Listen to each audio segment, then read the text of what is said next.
Hey bro, say no more. Love thy wife, Nita, Senorita. Aşık Bibika. Oh, really? Aşık Bibika. Don't tell me. Aşık Bibika. You're crazy. Aşık Bibika. Let me tell you a story that's so funny. Honey, you laugh, showing your flaws. Every time the curtains open, new plot, a new emotion. You scream, you shout, giggle, giggle, all out. The soul so slippery. You cry, humorously. Aşık Bibika. Aşık Bibika. Aşık, aşık, aşık, aşık, aşık Bibika.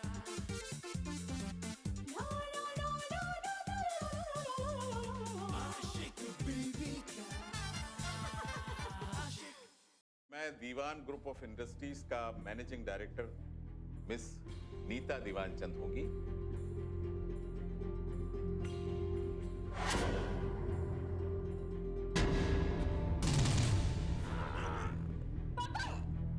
Diwan Chand ji अब इस दुनिया में नहीं रहे। और मैं इतनी खुश हूँ कि मैं आपको बता भी नहीं सकती। आप चाहिए तो चंद्रमुखी से पूछ लीजिए।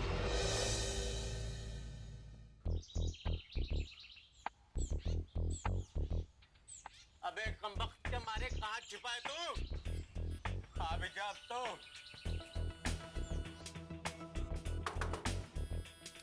अरे नहीं वो ये इस आदमी को देखा आपने? ओके चाहिए ओके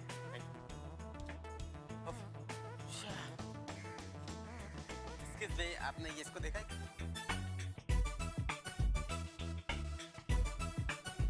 ढूंढ ढूंढ के परेशान हो गया भाई, दिमाग खराब कर रखा है।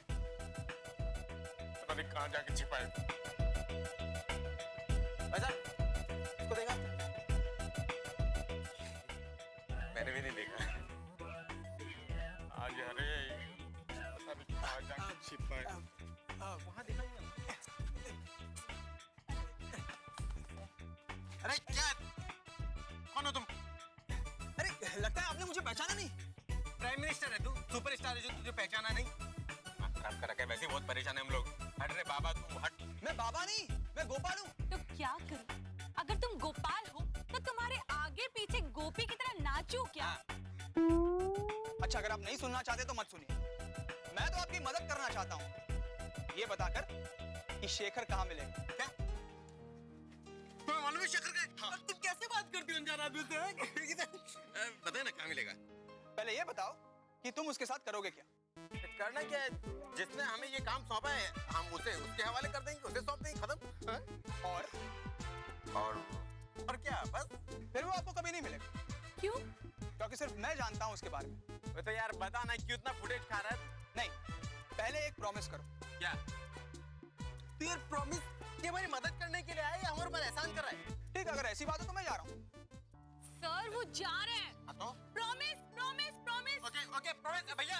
हेलो कुर्ते वाले। आप बहुत जल्दी नाराज हो जाते हो। हाँ हाँ बोलिए। प्रॉमिस किया, प्रॉमिस। हम जब उसे पकड़ेंगे तो उसे तुम्हारे हवाले कर देंगे। ओके? नहीं, बताओ। मेरे हवाले नहीं। अगर आप उसे पुलिस के हवाले करोगे तो मैं आपको बता सकता हूँ कि उस बदमाश के कहाँ मिलने के चांसेस हैं। अरे आपने तो हमारे मुंह की बात छीनी। हम उसे इसीलिए तो ढूंढ रहे हैं क्योंकि हमें उसे पुलिस के हवाले करना है। हाँ, पुलिस के हवाले करना है। आपकी उससे कोई पुरानी दुश्मनी? हाँ, मैं उस बदमाश को ऐसा सबक सिखाना चाहता हूँ कि वो जिंदगी भर याद रखे। रखिएगा रखिएगा। अब तो बता दो। यही पास में एक बस्ती है, यहीं आते जाते रहता है एक लड़की से मिलने, पर उसका पता मुझे नहीं मालूम। वो तो ढूंढना हमारे बाएं हाथ का खेल है। Thank you very much. Thank you very much. Thank you. चलो ठीक है, अब मैं उसे पकड़ के रहूंगा। और कितने झूठ बोलोगे शेखर? झूठ पे झूठ, झूठ पे झूठ। देखो, प्लीज मेरी बात समझने की कोशिश करो। शेखर कुछ चीजें समझने की नहीं करने की होती है। आखिर कब तक तुम यूं ही छुप छुप के घूमते रहोगे? जाके मिल क्यों नहीं लेते नीता से? मिलूंगा, मैं मिलूंगा उससे, लेकिन उस जासूस की मदद से। कब? उसी मौके की तलाश में तो बैठा हूँ। देखो शेखर, मुझे इन सब बातों से कोई मतलब नहीं है। मुझे मतलब है तो सिर्फ पैसों से, जिसके लिए मैंने तुम्हारी मदद की। मगर बस अभी और नहीं, जो करना है जल्दी करो। देखो, कुछ दिन और फिर हमारी सारी प्रॉब्लम खत्म हो जाएगी। वाह, तुमने कहा और सारी प्रॉब्लम खत्म। ये वो प्रॉब्लम है जिसके लिए तुम्हें नीता से मिलना पड़ेगा। अभी वो वक्त नहीं आया। अच्छा, कब आएगा वो सही वक्त? जब नीता किसी और की हो जाएगी तब? जो होगा देखा जाएगा। फिलहाल मैं जा रहा हूँ। ये इस आदमी को देखा आपने? देखिए, गौर कीजिएगा, देखा होगा ना कहीं कहीं आसपास में। शिट। आशिक बीवी का आशिक।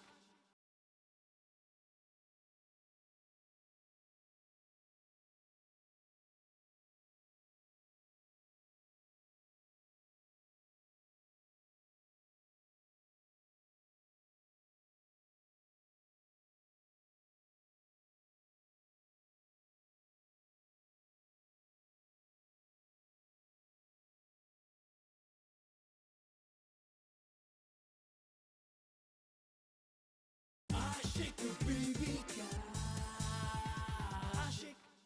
Oh shit! आप तो बार-बार बच गए यार। अब क्या हुआ? वो जासूस का बच्चा मुझे ढूंढता हुआ यहाँ तक पहुँच गया। ओह माय गॉड, अब क्या करें? वेट। अब तुम ठीक वैसा ही करोगी जैसा मैं कहूँ।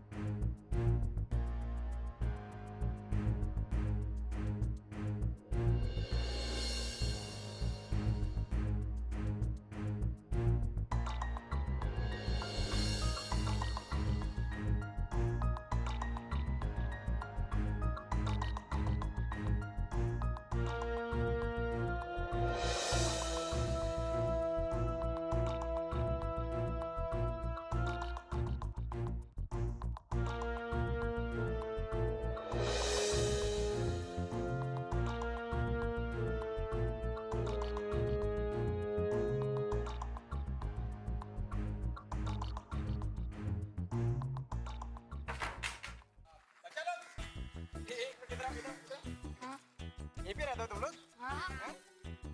अच्छा, मेरा नाम धर्मचंद है और इसका नाम है टिकी, ठीक है? और ये लेकिन ये तो खड़ी है, टिकी का। इसका नाम टिकी है। नाम होता ना, जैसे तुम्हारा नाम क्या नाम है? मेरा नाम है गेंद। मेरा नाम है बल्ला। अच्छा, गेंद, बल्ला। और आपका नाम? गेस करो।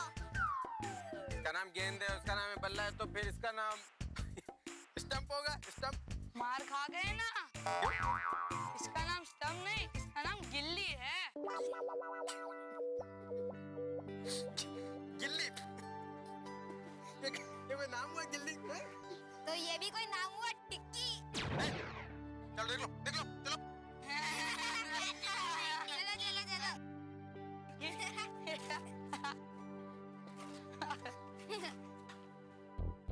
शेखर शेखर शेखर उफ, शेखर हो के क्या?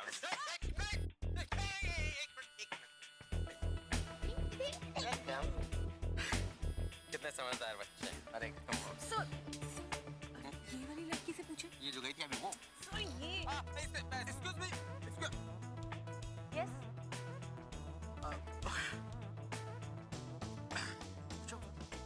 फिर वो तो आप ही को हक है। हाँ, आपसे थोड़ी मदद चाहिए थी। कैसी मदद?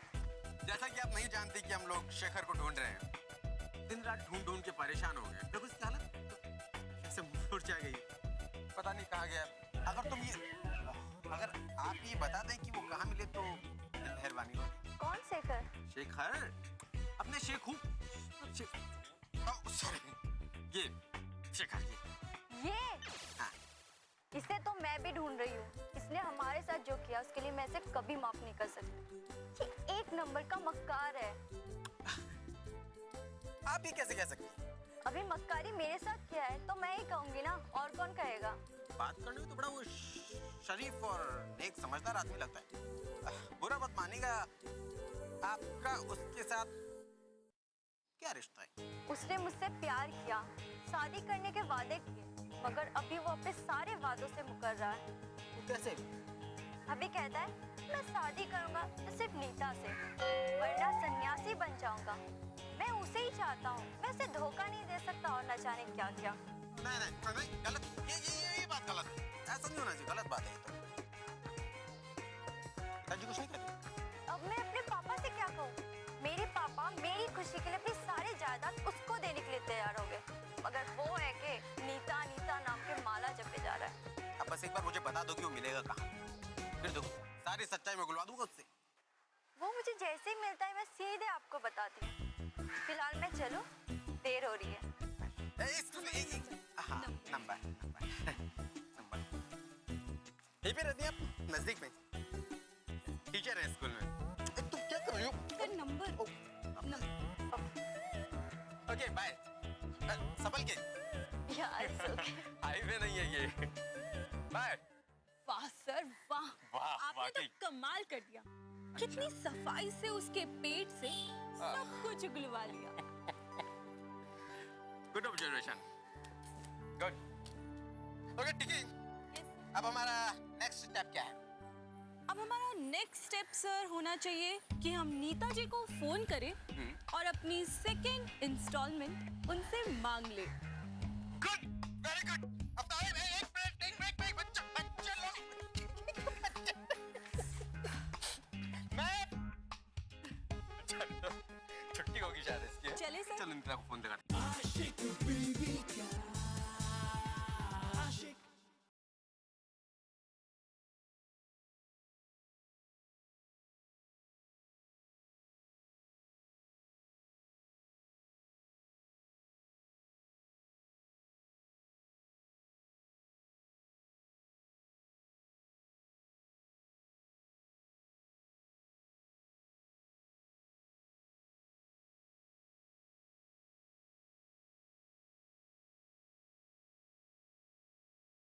आशिक बीवी का आशिक।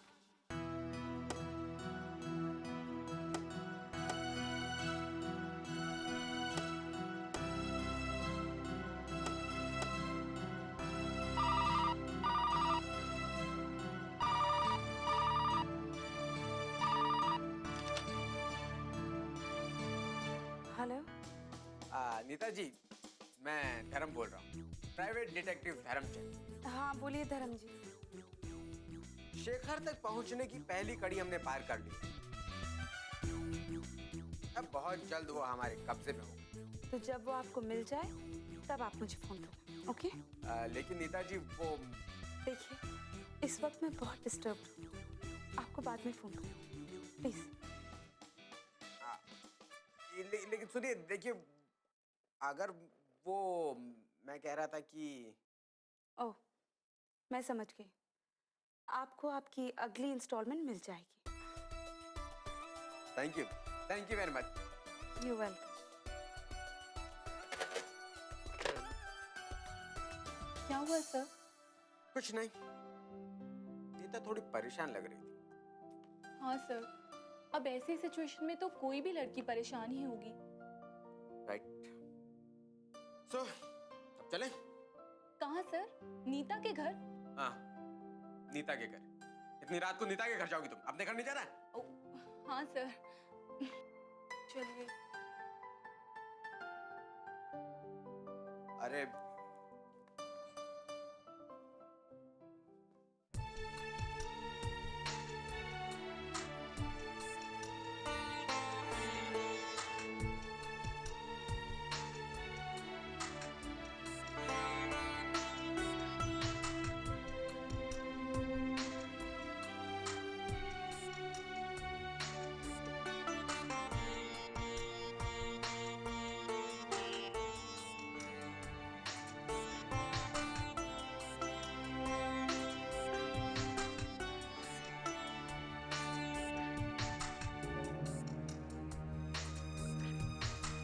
નીતા દીકરી, કેમ છે તું? તને કેવું લાગે છે? अगर तुम्हें ठीक नहीं लग रहा है तो मैं कल आता हूँ या फिर आज शाम को, जैसे तुम बोलो। जी नहीं अंकल, मैं बिल्कुल ठीक हूँ। आप जिस काम के लिए आए हैं वो शुरू करें। ऑल राइट, जैसी तुम्हारी इच्छा। तो मैं वसीयत पढ़ने की प्रोसीजर शुरू करता हूँ।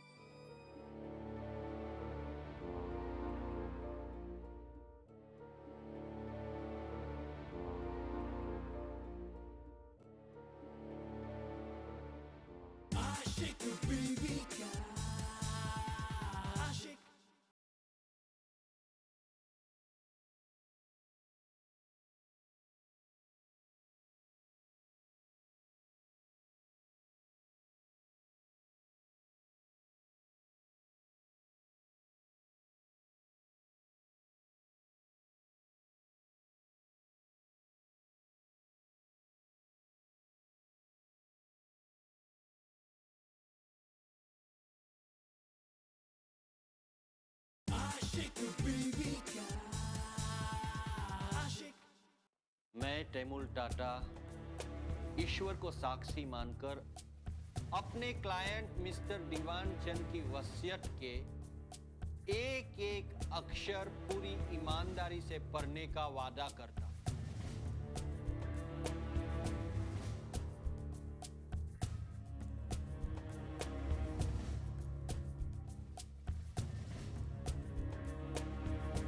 मैं दीवान चंद्र वल रमेश चंद्र अपने पूरे होशो हवास में ये वसीयत लिख रहा हूं और इस वसीयत को लिखते वक्त न मेरे मन में किसी का डर और न ही किसी का दबाव है। ये वसीयत हमारी अंतिम इच्छा है और उसे सम्मान देना और पूरा करना हमारे परिवार का धर्म ही नहीं बल्कि नैतिक जिम्मेदारी भी है।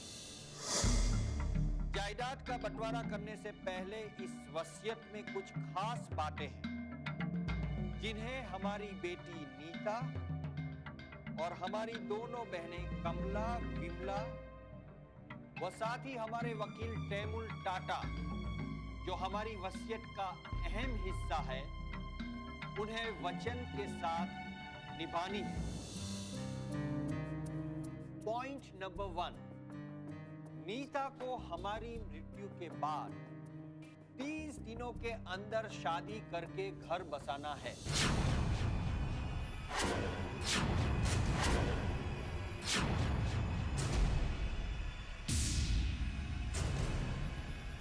और उसे 6 महीने तक उस रिश्ते को कायम करके एक आदर्श पत्नी होने का प्रमाण देना है। अगर वो ऐसा नहीं करती तो हमारी जायदाद में से उसे कुछ न दिया जाए और अगर वो 30 दिनों के अंदर अपना घर बसा लेती है तो मेरी सारी चल अचल संपत्ति की मालिक नीता दीवान चंद होगी।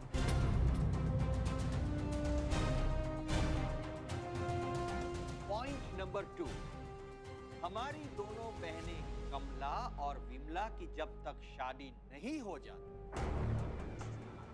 तब तक अगर नीता के हक में मेरी जायदाद जाती है तो उसे कमला और विमला की शादी होने तक उनकी हर इच्छा और हर खुशी को पूरा करना है। यदि वो उन्हें पूरा करने में नाकाम साबित होती है तो दोनों बहनों को 10% के हिसाब से जायदाद का हिस्सा उन्हें दिया जाएगा, मगर ये तब जब नीता शादीशुदा हो। पॉइंट नंबर 3, हमारी तीसरी इच्छा ये है कि तैमूर टाटा जो हमारे दोस्त ही नहीं बल्कि एक अच्छे सलाहकार और वकील भी है, उनसे ये विनती है कि अगर ऊपर लिखी बातें पूरी होने में समय सीमा समाप्त हो जाती है तो इस सूरत में परिवार के किसी भी सदस्य का कोई भी हक हमारी जायदाद में नहीं होगा।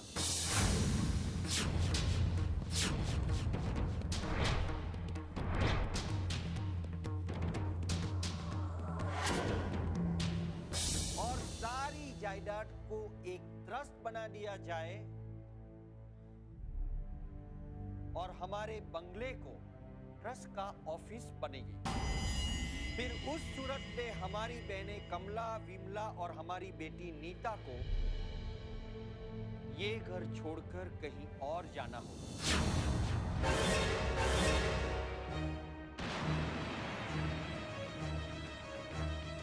और पिता होने के नाते इन्हें हर महीने ट्रस्ट की तरफ से बेटी नीता और बहनें कमला, विमला को हर महीने 25-25 हजार की राशि तीनों को बतौर खर्च दी जाएगी। पॉइंट नंबर 4, हमारी चौथी शर्त यह है कि अगर हमारी बेटी नीता समय रहते शादी करके अपने घर बसा लेती है तो उस हाल में उसके ऊपर प्राकृतिक या गैर प्राकृतिक विपदा आती है तो सारी जायदाद का मालिक जीवित पक्ष होगा। पॉइंट नंबर 5, मैं इस ट्रस्ट का ट्रस्टी अपने दोस्त तैमूर टाटा को नियुक्त करता हूं।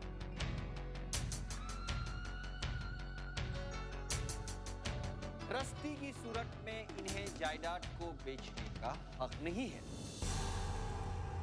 पॉइंट नंबर 6, तैमूर टाटा से ये विनती है कि अगर नीता समय रहते अपनी शादी करती है तो उसकी शादी में होने वाला खर्च हमारे पर्सनल खाते से दिया जाए और शादी के बाद 6 महीने तक सारी जायदाद का मालिकाना हक तैमूर टाटा के पास हो। उस सूरत में सारे खर्च व सारी चीजों का उन्हें हिसाब देना होगा और तैमूर टाटा को उस हिसाब पर अमल करना होगा। धन्यवाद दीवान चंद। ये सारी चीजें जो वसीयत में है वो मैंने आपको क्रम अनुसार सुना दी। ठीक है अंकल। ओके, तो अब मैं चलता हूं।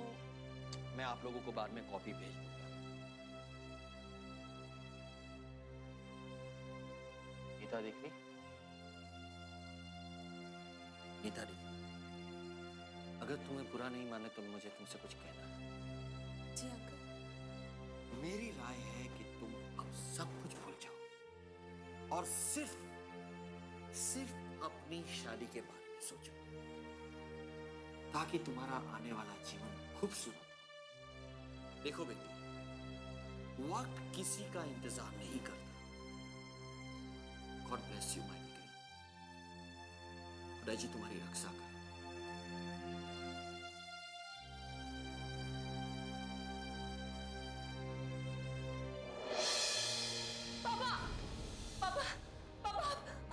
नहीं बेटा, अब तो मैं तुझे गले भी नहीं लगा सकता।